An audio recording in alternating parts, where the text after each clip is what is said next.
Kemunculan sosok yang mengejutkan semua pihak.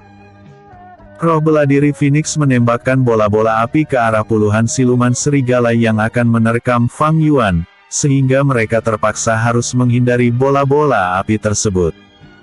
Oh, tidak. Feng Min langsung panik saat pedang matahari mengarah ke wajahnya setelah niat pedangnya berbenturan dengan tombak miliknya yang dilempar oleh Fang Yuan ke arahnya. Semua menjadi tegang dan panik, nasib Feng Min akan berakhir oleh tebasan pedang murid sekte pedang bintang tersebut. Namun, tiba-tiba roh beladiri kura-kura menghadang tebasan pedang matahari. Fang Yuan terkejut, karena ia merasa telah menebas benda tumpul yang sangat keras. Namun, karena pedang di tangannya adalah senjata roh kelas surga dan merupakan senjata pusaka yang berasal dari kerajaan suci Heidong. Roh beladiri kura-kura tetap hancur yang membuat Chen Nan memuntahkan seteguk darah. Komandan Nan. Feng Min terkejut Chen Nan akan turun tangan secara langsung menyelamatkan dirinya. Su Honggong cepat kembali ke dalam arai kura-kura surgawi. Seru Chen Nan sembari membawa Feng Min kabur ke dalam arai kura-kura surgawi. Fang Yuan mengerutkan keningnya, karena gagal membunuh salah satu dari mereka dan tak menyangka Chen Nan yang tampak penakut itu akan tiba-tiba muncul menyelamatkan anak buahnya. Iya, setidaknya aku mendapatkan tombak ini hehehe. Seringai tipis terpancar di sudut bibir Fang Yuan sembari menatap Feng Min untuk memprovokasinya. Pasukan Kekaisaran Chen mundur makin jauh, sehingga Chen Nan dan anak buahnya kini terkepung di dalam arai kura-kura surgawi. Mereka tak bisa melakukan apa-apa sekarang dan hanya bisa berharap Kaisar Chen Fu membalikkan keadaan serta memaksa pasukan gabungan Kekaisaran Yan dan Aula penegak hukum Sekte Pedang Bintang menyerah atau ditaklukkan. Kembang api kemudian menyala di langit, yang membuat Chen Nan mengerutkan keningnya, karena itu adalah tanda yang dikirimkan oleh bawahannya yang memeriksa pertarungan Kaisar Chen Fu melawan Penatua Ling Tao. Sial. Kaisar telah dikalahkan oleh Penatua Ling Tao. Keluh Chen Nan yang langsung merasa hidup mereka sudah berakhir.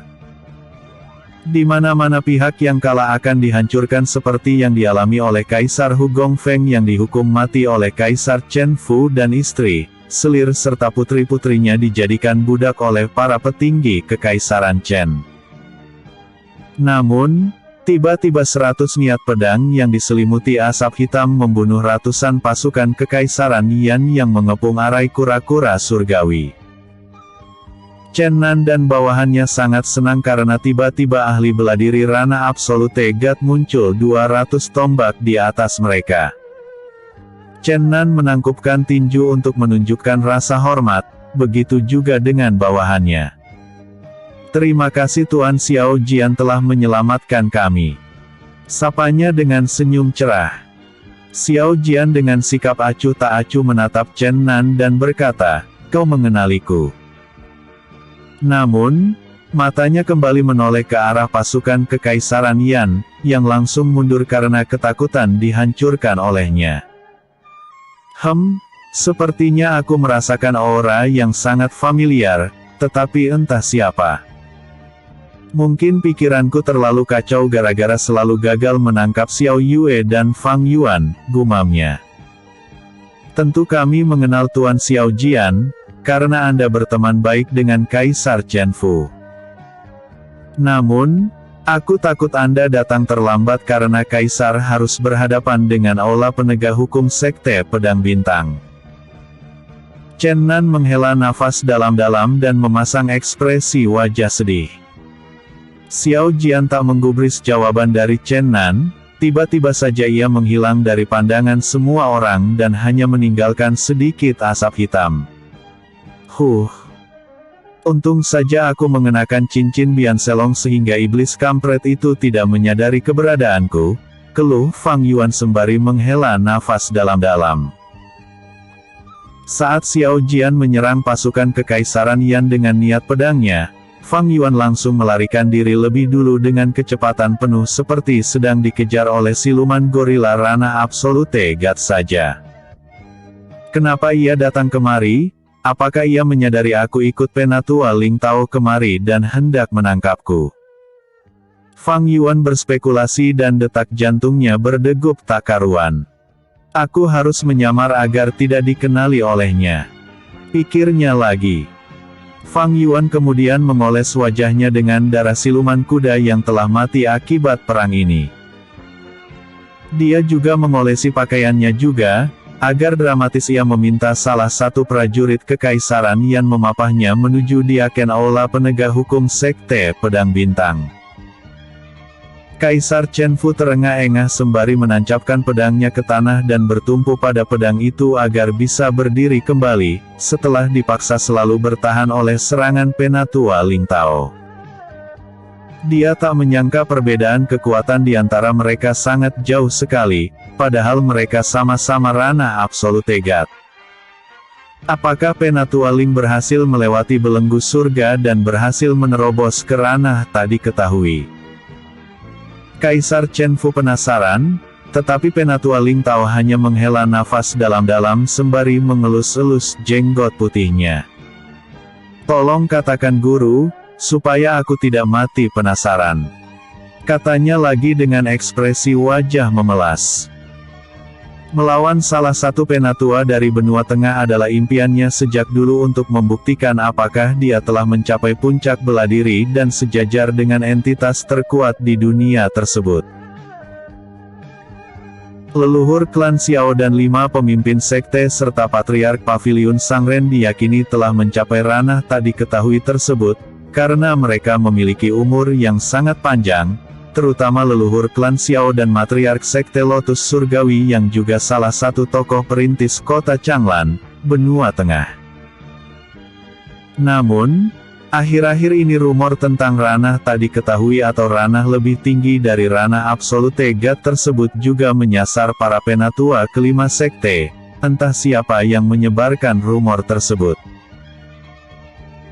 Namun, ada juga rumor yang beredar kalau mereka memiliki umur panjang karena menelan pil panjang umur dari Paviliun Sangren, untuk menjaga keseimbangan dunia dari terbentuknya kekuatan baru di benua lain yang berusaha menggantikan hegemoni benua tengah. Chen Fu, sapa Xiao Jian menghampirinya. Kemudian ia menghela nafas dalam-dalam dan berkata, "Aku sudah memperingatkanmu agar tidak mencoba-coba melawan mereka. Namun, kamu masih keras kepala." "Xiao Jian," sahut Kaisar Chen Fu terkejut dengan kehadirannya. "Kenapa kamu datang kemari? Bukankah sudah kukatakan kalau orang yang kamu cari tidak memasuki benua timur?" Kaisar Chen Fu keheranan dan lebih mengejutkannya adalah Xiao Jian berani menampakkan diri di hadapan Penatua Ling Tao, karena dulunya Xiao Jian juga diaken aula penegak hukum Sekte Pedang Bintang. Namun, tiba-tiba ia keluar tanpa alasan atau penjelasan apapun, sehingga menimbulkan desas-desus liar tentang kejadian tersebut. Penatua Ling Tao tetap bersikap tenang dan Xiao Jian langsung menangkupkan tinju untuk menunjukkan rasa hormat padanya. Murid bodoh ini menyapa Penatua Ling. "Maafkan, aku harus menghentikan perang ini atas perintah leluhur klan Xiao," katanya lagi. Xiao Jian kemudian melayang 500 tombak dari tanah. "Semua berhenti bertarung," seru Xiao Jian dengan suara pelan, tetapi terdengar ke telinga semua orang. "Leluhur klan Xiao meminta kalian semua berhenti untuk saling membenci dan status benua timur akan kembali ke masa sebelum perang. Semua tempat yang telah direbut oleh Kekaisaran Chen akan dikembalikan ke pemilik yang sah. Kaisar sebelumnya atau keturunannya. Bila ada yang melanggar aturan ini maka akan berhadapan dengan klan Xiao." Semua orang terkejut mendengarnya, terutama Kaisar Yan Sheng, yang tak mengira Xiao Jian berani bersikap begitu di hadapan aula penegak hukum Sekte Pedang Bintang yang datang ke benua timur mewakili 5 sekte dan Paviliun Sangren benua tengah. Ini sulit dipercaya, apakah klan Xiao lebih kuat dari benua tengah? Itu membuat Kaisar Yan Sheng bertanya-tanya dalam pikirannya. Episode sebelumnya, mengeroyok Fang Yuan. Episode berikutnya, perang berakhir. Perang berakhir. Kaisar Yan Sheng menghampiri Penatua Ling Tao dan berbisik, "Apa yang akan kita lakukan Penatua Ling?" Dia tak ingin mengambil keputusan yang salah dan mengakibatkan kekaisaran Yan-nya menjadi musuh klan Xiao maupun musuh sekte Pedang Bintang. Semua mundur dan sebarkan perintah pada semua kekaisaran di benua timur untuk mengikuti perintah klan Xiao. Untuk tindakan selanjutnya, Aula Penegak Hukum akan berkonsultasi dengan para pemimpin semua sekte di benua tengah. Sahut Penatua Ling Tao langsung berbalik badan dan terbang menuju kapal terbang milik sekte Pedang Bintang yang melayang di balik awan. Semua mundur dan jangan melakukan pertarungan lagi dengan pasukan Kekaisaran Chen. Kaisar Yan Sheng berseru pada pasukannya dan menangkupkan tinju pada Xiao Jian. "Aku berterima kasih pada klan Xiao karena telah mencegah malapetaka di benua timur." Xiao Jian hanya tersenyum saja dan matanya tertuju pada Penatua Ling Tao yang tidak menyapanya, serta langsung pergi begitu saja. Xiao Jian menghela nafas dalam-dalam dan pandangannya kemudian beralih pada Yue Tianyin yang terluka cukup parah, karena melawan Ranah Absolute God. Namun, ia mengerutkan keningnya karena Yue Tianyin malah membuang muka ke arah lain dan segera mengikuti Penatua Ling Tao bersama diaken lainnya. Li Jian menghampiri Xiao Jian. "Bagaimana kabarmu saudara Xiao Jian? Lama tidak bertemu," sapanya dengan senyum cerah. "Iya, aku hanya makan tidur saja di klan Xiao hahaha. Aku tidak seperti kalian yang sibuk menjaga kedamaian dunia," candanya sembari menepuk pundak Li Jian. "Apakah kamu tidak ingin menyapa guru atau meluruskan kesalahpahaman yang lalu?" Kasihan Yue Tianyin digosipkan menjadi wanita simpanan, walaupun si gosip itu tidak terdengar lagi karena generasi lama telah banyak yang meninggalkan benua tengah, sama sepertimu. Kata Li Jian lagi. Xiao Jian hanya tersenyum dan berkata, "Aku harus membawa Chen Fu kembali ke istananya. Kalau kamu memiliki waktu luang, datanglah ke sana." Xiao Jian langsung menghampiri Chen Fu dan membalutnya dengan energi spiritual, kemudian mereka mundur dari perbatasan yang diikuti seluruh pasukan Kekaisaran Chen. Li Jian menghela nafas dalam-dalam dan memandangi punggung kedua rekan satu sektenya tersebut. Apa yang sebenarnya terjadi saat itu? Gumamnya. Melihat Xiao Jian telah pergi, Fang Yuan segera terbang mengejar para diaken Aula Penegak Hukum Sekte Pedang Bintang yang akan menuju kapal terbang. Namun, prajurit Kekaisaran Yan, yang memapahnya kebingungan, kenapa tiba-tiba pemuda yang berlumuran darah itu malah terbang seperti tidak mengalami luka-luka fatal saja. Fang Yuan menghampiri Yue Tianyin. "Ternyata namanya Xiao Jian," kata Fang Yuan. "Untung saja ia langsung pergi, kalau tidak aku membunuhnya seperti membunuh Chen Jian." Sepertinya ada yang aneh. Kenapa banyak yang memakai nama belakang Jian dan yang memakai nama itu orangnya juga jahat-jahat? Yue Tianyin tersenyum mendengarnya dan menoleh ke belakang. Dia tak menyangka akan bertemu lagi dengan Xiao Jian, walaupun akhirnya tak ada sepatah kata pun yang keluar dari mulut keduanya. "Oh, ya. Sepertinya Anda sangat membenci Xiao Jian," sahut Li Jian yang muncul di sebelah Fang Yuan. "Hehehe. Kecuali Anda, Diaken Li," sahut Fang Yuan. "Tentu saja aku membenci Xiao Jian dan klan Xiao karena si kampret itu beberapa kali hampir membunuhku dan istriku, untung saja aku lihai seperti belut dan selalu lolos darinya. katanya lagi dengan ekspresi wajah kesal. Yue Tianyin dan Li Jian terkejut mendengarnya, walaupun mereka tidak menyukai Xiao Jian.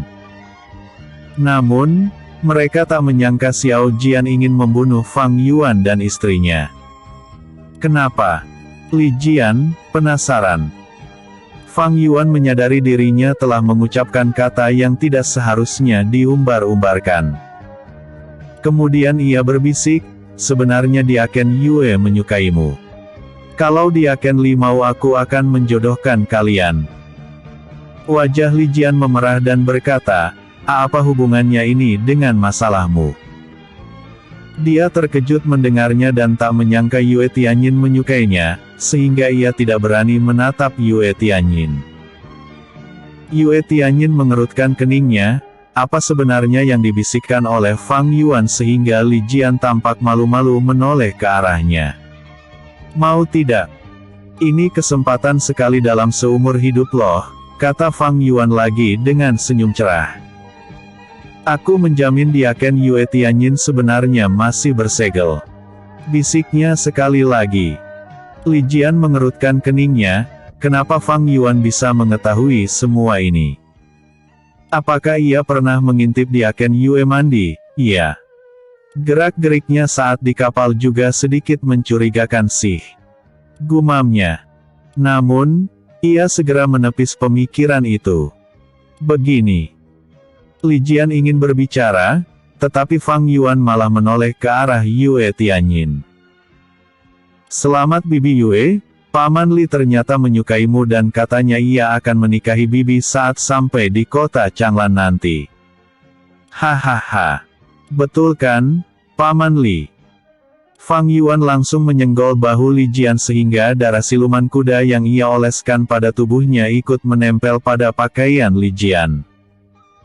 Paman Li, aku akan meninggalkan kalian berdua untuk menentukan tanggal pernikahannya. Fang Yuan segera mempercepat kecepatan terbangnya, meninggalkan Li Jian yang gugup menatap Yue Tianyin yang juga malu-malu kucing. Sial kau Fang Yuan.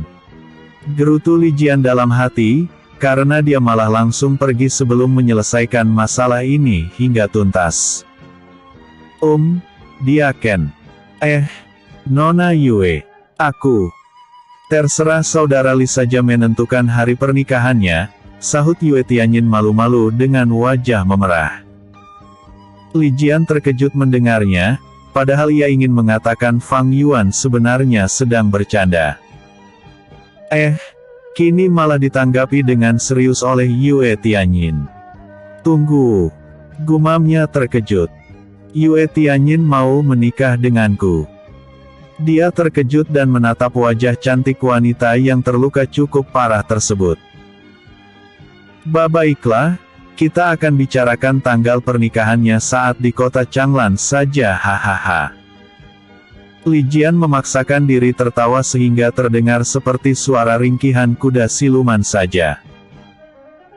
Dari 20 diaken yang ikut dalam misi Aula Penegak Hukum Sekte Pedang Bintang tersebut, 16 diaken terluka cukup parah, 4 diaken mengalami luka ringan termasuk Li Jian salah satunya. Hanya Penatua Ling Tao yang tidak mengalami luka-luka, bahkan pakaiannya tetap bersih seperti saat pertama kali menginjakan kaki di benua timur tersebut. Untuk Fang Yuan sebenarnya ia bernasib sangat baik, karena tidak mengalami luka-luka kecuali tubuhnya bermandikan darah siluman kuda. Kedamaian telah tercipta di benua timur, kita akan segera kembali ke kota Changlan. Seru Penatua Ling Tao setelah semua diaken menaiki kapal terbang. Apakah kita tidak menginap beberapa hari di sini?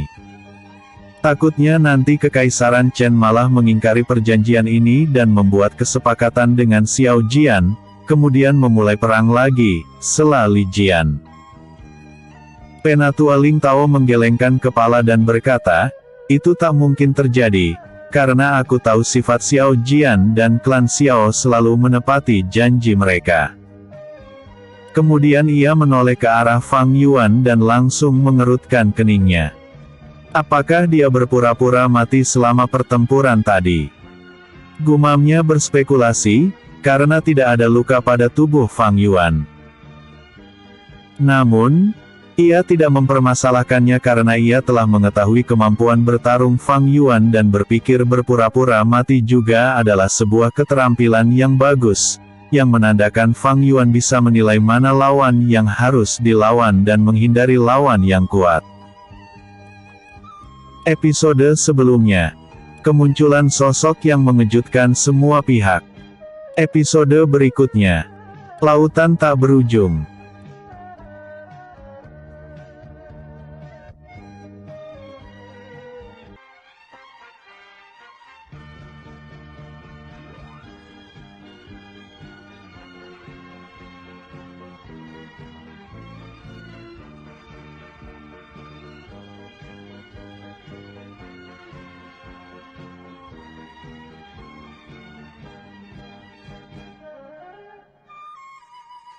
Bukan aku saudara Xiao Jian harus merepotkanmu lagi, kalau kamu tak ada aku mungkin akan dibunuh oleh guru.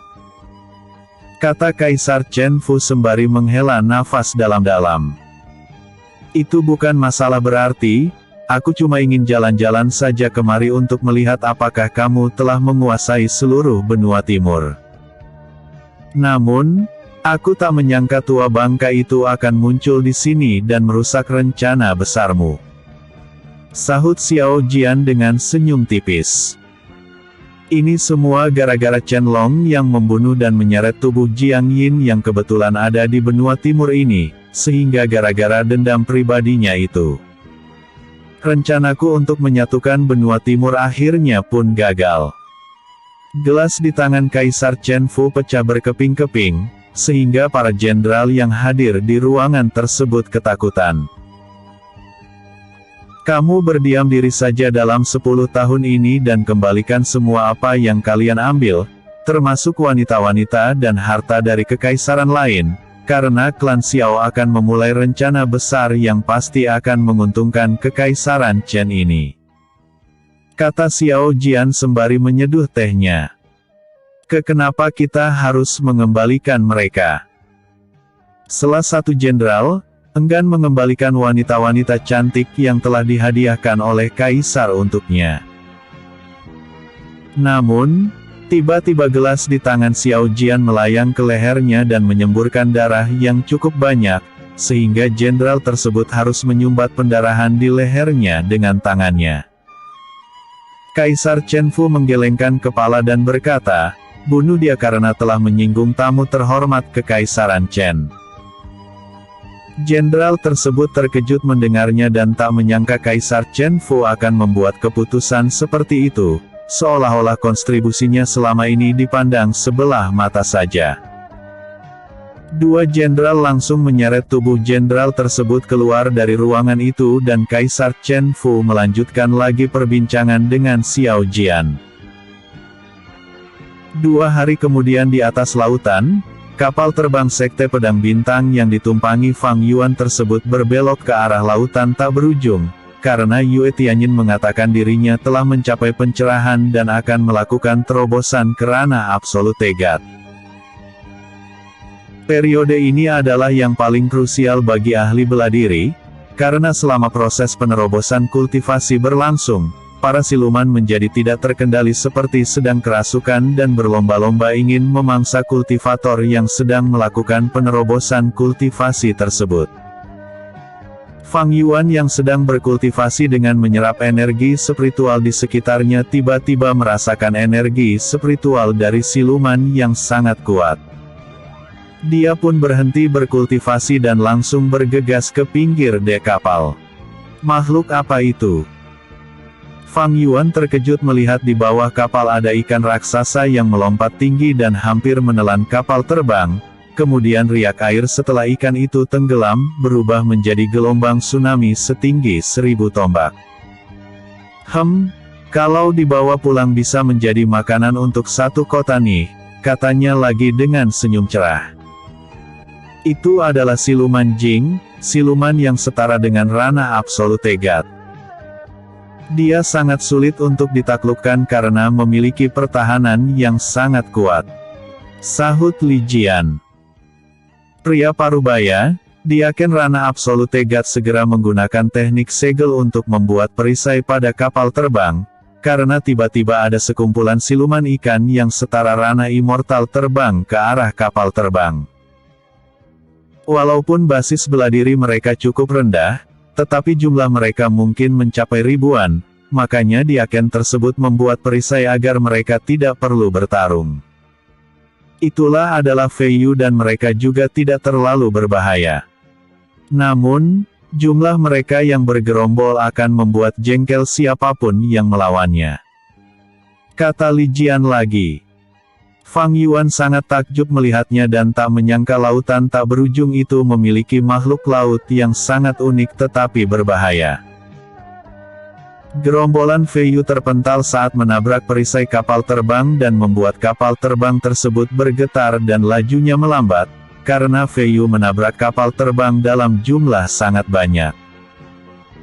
Fei Yu berjatuhan ke bawah dan siluman Jing kembali muncul sembari membuka mulutnya lebar-lebar sehingga para Fei Yu langsung dilahap oleh siluman Jing. Yue Tianyin masih duduk bersila melakukan kultivasi dan semua Diaken bersiaga menjaganya sembari menunggu petir ilahi muncul. Proses ini berjalan sangat lambat, tidak seperti yang dialami oleh Fang Yuan saat menerobos ke Rana Immortal. Lautan tak berujung tiba-tiba mengeluarkan gelombang yang sangat ganas, langit mulai tertutup awan hitam yang sangat tebal, sehingga tengah hari terasa seperti sedang tengah malam saja. Semua menjadi gelap, untung saja Penatua Ling Tao memiliki artefak lentera yang bisa menerangi area sejauh 1 mil. Hujan deras pun turun disertai sambaran-sambaran petir yang mengerikan. Namun, sambaran petir tersebut belum ada yang mengarah pada kapal terbang yang mereka tumpangi. Perhatian baik-baik proses penerobosan Diaken Yue Tianyin agar kamu mengetahui prosesnya, karena ada beberapa kultivator yang secara sembrono melakukan terobosan asal-asalan, sehingga dirinya pun mati konyol, karena dimakan oleh siluman. Kata Li Jian. Fang Yuan mengangguk pelan dan menoleh ke arah lautan tak berujung. Dia terkejut melihat siluman ikan saling bertarung. Sayang sekali, kita tak bisa mengambil inti siluman mereka. Kita selamat saja itu sudah syukur, jangan terlalu rakus karena itu bisa membahayakan nyawamu. Sahut Li Jian. Sambaran petir ilahi tiba-tiba mengarah pada Yue Tianyin, sehingga semua Diaken segera menghunus senjata masing-masing karena gelombang malapetaka akan segera dimulai. Fang Yuan duduk bersila, dia tak mau membuang-buang energi spiritual yang sangat kaya yang muncul sekitarnya tersebut. Energi spiritual memasuki meridiannya dan dengan cepat mengalir menuju dantiannya seperti air terjun yang tak ada habisnya. Penatua Ling Tao membuka matanya dan menyangka Fang Yuan akan mendapatkan manfaat dalam perjalanan berbahaya di lautan tak berujung ini. Dia juga heran, mengapa energi spiritual malah berfluktuasi di sekitar Fang Yuan dan itu meringankan beban yang dialami oleh Yue Tianyin, karena energi spiritual petir ilahi terserap sebagian olehnya. Dari balik kabut hitam tiba-tiba muncul Fei Yu yang ukurannya sebesar kapal terbang dan jumlahnya sangat banyak. Para Diaken Aula penegak hukum Sekte Pedang Bintang mengerutkan kening. Kemudian pertarungan besar pun berlangsung, karena Fei Yu yang muncul ini memiliki basis kultivasi Rana Absolute God. Ribuan siluman di lautan tak berujung juga berusaha melompat setinggi-tingginya untuk menggapai Yue Tianyin. Namun, karena kapal terbang berada di ketinggian puluhan mil dari laut, mereka pun tak bisa menggapainya. Inilah keuntungan melakukan terobosan kultivasi di lautan daripada di darat, karena tidak membahayakan para penduduk sekitar serta tidak ada siluman burung yang jauh lebih berbahaya daripada siluman Fei Yu. Li Jian dan yang lainnya bertarung dengan sengit, tubuh-tubuh siluman Fei Yu berjatuhan yang langsung disambut siluman Jing. 3 batang dupa kemudian, Yue Tianyin membuka matanya dan merasa jauh lebih kuat dari sebelumnya. Dia melepaskan aura Rana Absolute God-nya, sehingga Fang Yuan langsung terkejut dan segera berhenti berkultivasi. "Selamat Diaken Yue," sapa Fang Yuan sembari menangkupkan tinju. "Selamat Diaken Yue," sapa Diaken lainnya. Selamat istriku," sapa Lijian malu-malu, sehingga para Diaken lainnya tertawa mendengarnya. Episode sebelumnya. Perang berakhir. Episode berikutnya. Kembali ke kota Changlan. Terpopuler. Saudara Leng Luo. Salah satu anggota Phoenix yang diketuai oleh Fang Yuan datang dengan kondisi tubuh penuh luka-luka. "Kapan Bos Fang akan muncul?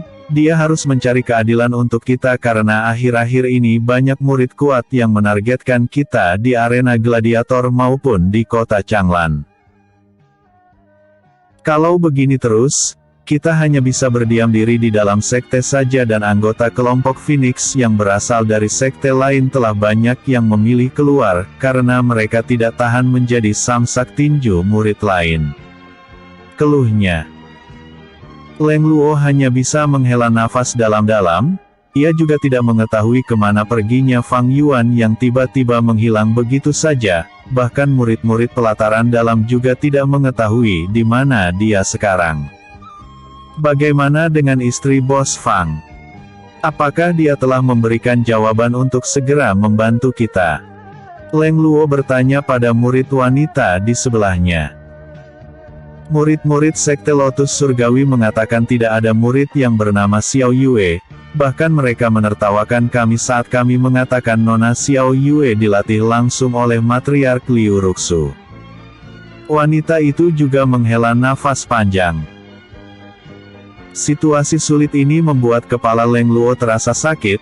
Dia tidak sempat berkultivasi lagi karena begitu banyak keluhan yang datang dari anggota kelompok Phoenix.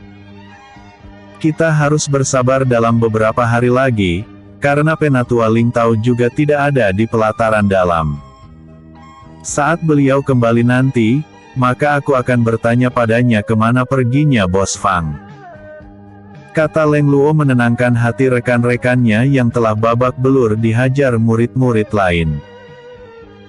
Dalam perjalanan kembali ke benua tengah yang relatif aman tersebut, Fang Yuan mengisi waktu luangnya berkultivasi dan sesekali berkonsultasi pada Lijian.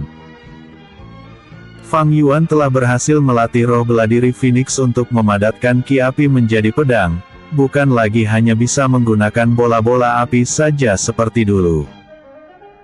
Dengan energi spiritual yang sangat besar di dalam dantiannya, latihan mereka pun berlanjut ke tahap yang lebih jauh.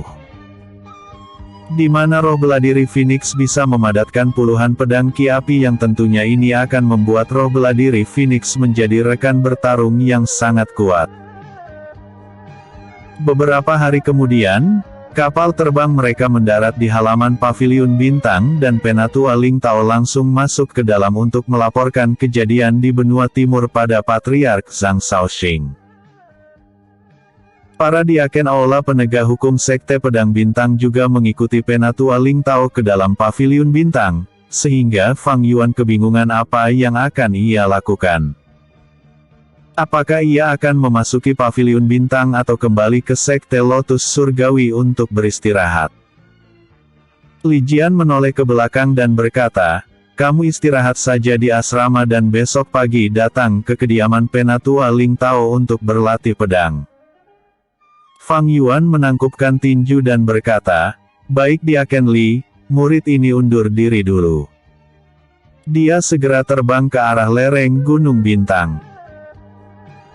Xiao Yue akan menjemputnya saat sore saja, yang berarti ia masih memiliki waktu luang dan berpikir untuk berkunjung ke pelataran luar saja melihat apakah Leng Luo, karena ia teringat pemuda gemuk tetapi sangat lincah itu telah membentuk kelompok Phoenix.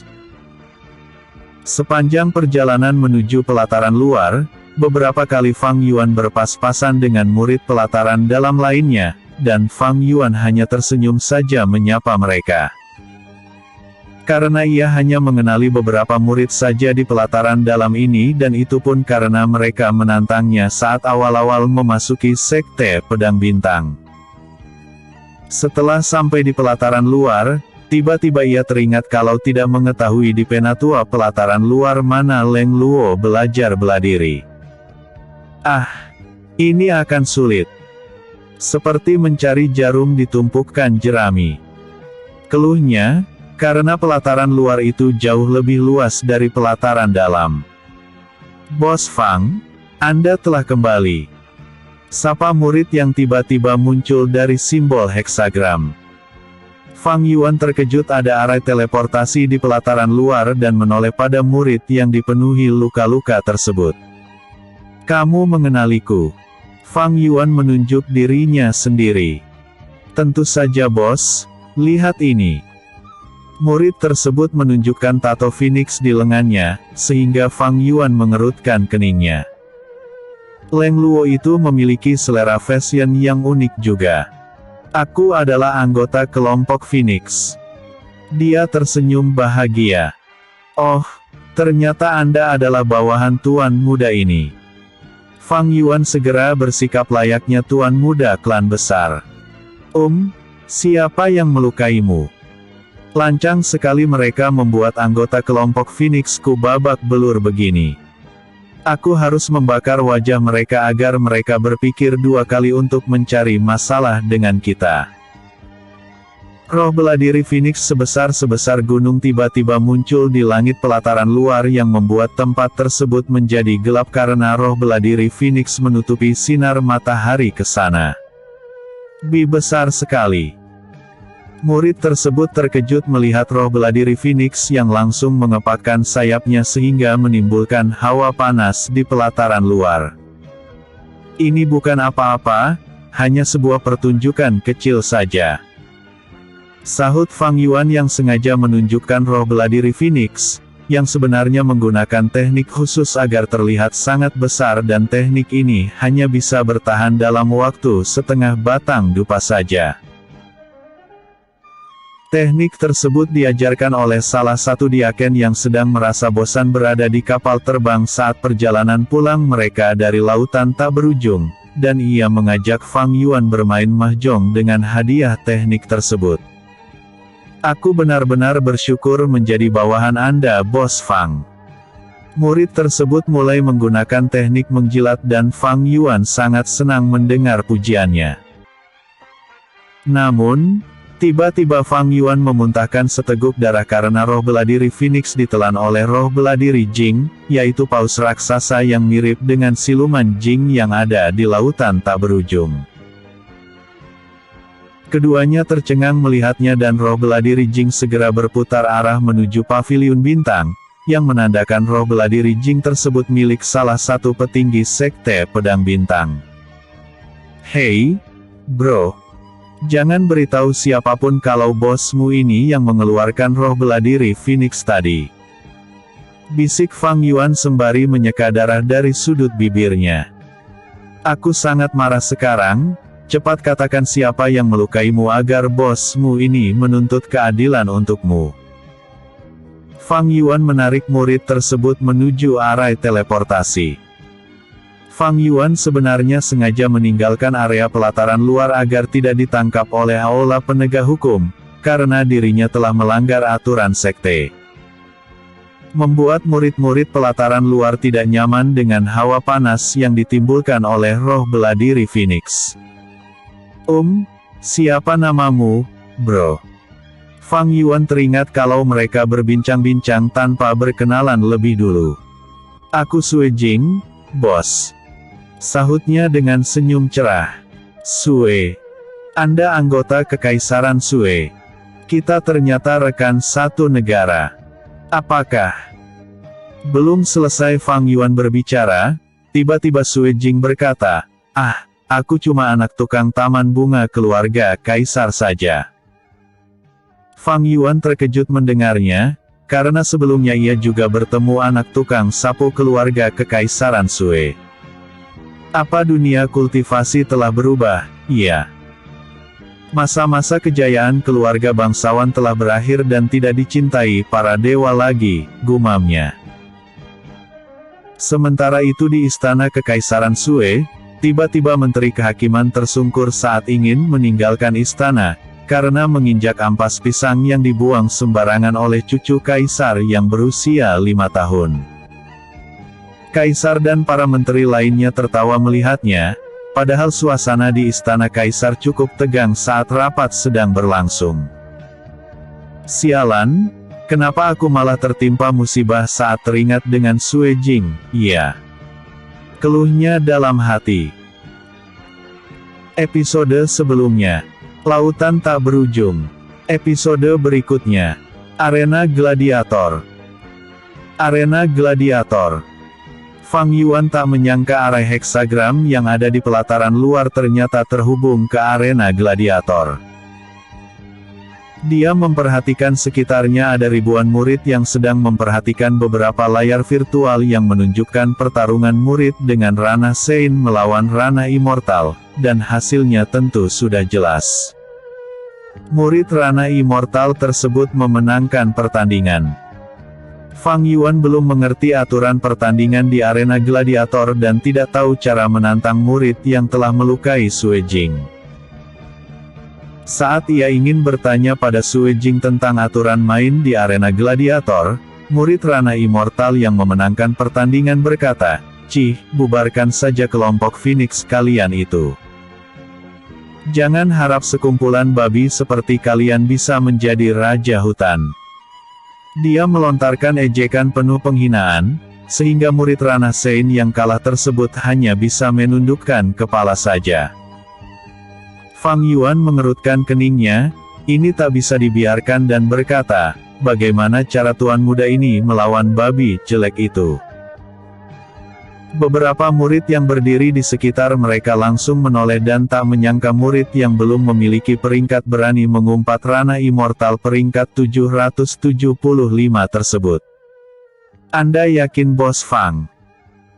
Sue Jing menjawab dengan ragu-ragu, walaupun ada kabarnya dia telah mengalahkan Li Jiyue, murid peringkat 30 pelataran dalam Sekte Pedang Bintang. Namun, ia hanya mendapatkan peringkat 700 saja di arena gladiator, karena gadis itu jarang kesini dan akan datang bila ada yang ingin menantangnya saja. Aturan arena gladiator cukup sederhana, siapapun boleh menantang murid lain. Si penantang cukup menempelkan plakat miliknya di batu tulis yang secara otomatis akan menulis peringkat murid-murid yang bertanding. Jika penantang akan menantang salah satu murid dan murid tersebut tidak ada di arena gladiator, maka secara otomatis akan dikirim pesan tantangan pada murid yang ditantang. Dan bila yang ditantang tidak meladeni tantangan selama 10 hari, maka ia akan dinyatakan kalah, serta si penantang akan mendapatkan peringkat milik yang ditantang. Namun, bila yang ditantang peringkatnya lebih rendah, maka tidak ada perubahan peringkat, tetapi yang ditantang tidak akan bisa menantang si penantang selama 10 tahun. Sue Jing memberitahu aturan dasar arena gladiator pada Fang Yuan dan bos kelompok Phoenix tersebut langsung menantang Rana Immortal peringkat 775 tersebut. Dia sebenarnya satu negara dengan kita bos, bisik Sue Jing. Namanya Cuyan dari klan Chu. Lebih baik-baik Bos Fang tak usah menantangnya, takutnya ini akan berpengaruh hingga ke kekaisaran Sue nantinya. Katanya lagi, karena ia tahu klan Chu merupakan salah satu klan besar di sana, sedangkan klan Fang. Sue Jing belum pernah mendengar nama klan tersebut, sehingga ia berspekulasi klan Fang mungkin adalah klan kecil. Seringai tipis terpancar di sudut bibir Fang Yuan dan berkata, kalau tuan muda ini takut dengan gertakan begitu, maka tuan muda ini tidak akan pernah menginjakan kaki di benua tengah ini. Fang Yuan menepuk pundak Sue Jing, seorang bos harus melindungi anak buahnya dan lihatlah cara bos besar ini mematahkan kakinya hahaha. Fang Yuan memasuki arena pertarungan yang merupakan tempat aneh, yang semuanya tampak putih dan tidak berujung. Fang Yuan sangat kagum pada ahli segel yang membuat arena gladiator ini, sehingga bisa menampung siapapun yang ingin bertarung tanpa membuat kerusakan pada area di luar arena pertarungan.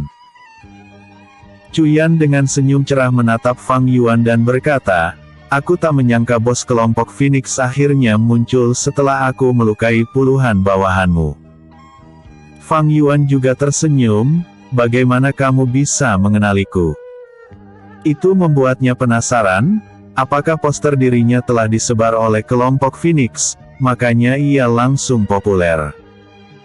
"Apakah kamu tidak penasaran, kenapa aku selalu menargetkan kelompok Phoenix?"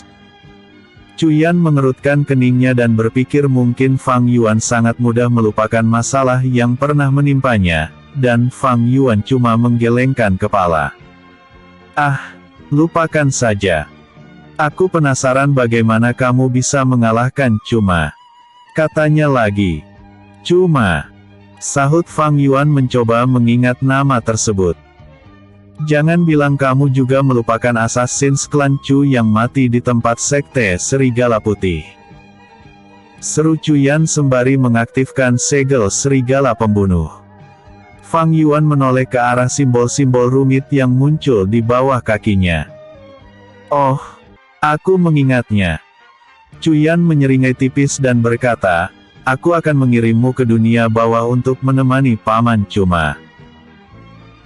Fang Yuan segera menghunus pedang matahari dan penasaran, serangan seperti apa yang akan dimunculkan oleh segel Serigala Pembunuh tersebut. "Apakah kamu tidak penasaran, seperti apa proses kematian Cuma? Dia bersujud di kakiku untuk memohon ampunan, bahkan menyumpahi patriark klan Chu sebagai kakek bodoh dan pikun karena tidak mengenali keagungan dewa ini." Fang Yuan memprovokasinya. Banyak murid yang terkejut mendengarnya dan salah satunya adalah Sue Jing yang meyakini ucapannya hanyalah bualan saja. Cuyan tidak terprovokasi dengan ucapan Fang Yuan dan menduga cuma mati karena terjebak oleh provokasinya, serta Fang Yuan memiliki artefak kelas surga yang mampu melukai ranah Chaos Ancient God. Segel Serigala Pembunuh tiba-tiba mengeluarkan asap tipis, yang membuat Fang Yuan merasa terjadi pengekangan pada ki dalam dantiannya, sehingga dia tak bisa mengeluarkan roh bela diri Phoenix, bahkan pedang matahari seperti rongsokan besi saja, karena tidak ada aliran ki api untuk mengeluarkan potensi kekuatannya. "Ini yang aku benci dari para ahli segel. Kalian mirip dengan dukun, kenapa tidak menggunakan santet saja sih?" gerutu Fang Yuan sembari menyarungkan kembali pedang matahari. Senyum cerah yang terpancar di wajah Cuyan langsung menghilang.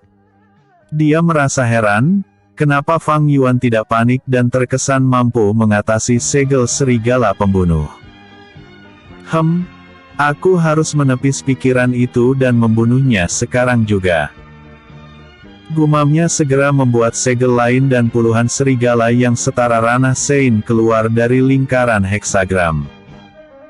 Sue Jing terkejut melihatnya dan tak menyangka Cuyan nekat ingin membunuh sesama murid sekte pedang bintang. Cuyan melompat ke punggung serigala dan 10 niat pedang Kies muncul di atasnya, kemudian Cuyan menjentikkan jari tangannya sehingga 10 niat pedang tersebut meluncur ke arah Fang Yuan. Puluhan serigala yang tampak seperti mayat hidup tersebut segera melesat ke arah Fang Yuan. Pertarungan ini tampak berat sebelah, karena lawan Cuyan tersebut tidak bisa menggunakan ki-nya. "Hentikan ini Saudara Yan!" teriak Sue Jing, berharap Cuyan mendengar perintahnya karena dia adalah putra Menteri Kehakiman Kekaisaran Sue. Namun, Cuyan tidak menggubris ucapannya dan tetap menyerang Fang Yuan dengan kekuatan penuhnya, karena dalam surat yang ia terima dari klan Chu dinyatakan agar ia tidak meremehkan Fang Yuan. Episode sebelumnya. Kembali ke kota Changlan. Episode berikutnya. Duel